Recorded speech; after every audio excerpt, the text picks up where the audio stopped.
Ganito kapag holiday ng mga katulong. Pilipina, Indonesian, iba-ibang lahi. Ayan. So, nandyan sila nakakita. Yan, latag. O, sabay kain. Kumakain sila ng lunch because it's 12 o'clock afternoon. So, ayan. Din.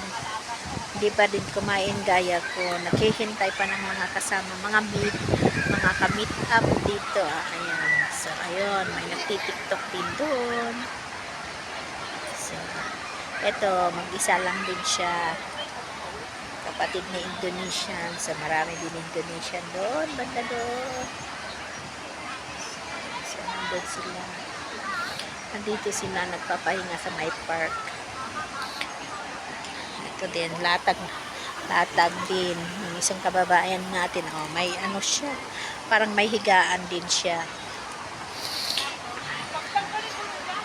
Maraming hindi naman ng government dito sa Hong Kong yung mga yan kasi inaalaw din naman nila kasi hindi uso ang boarding house dito. So hindi gaya sa ibang mga place na may mga na yung mga amo nagpo-provide ng mga pahingaan nila, kwarto.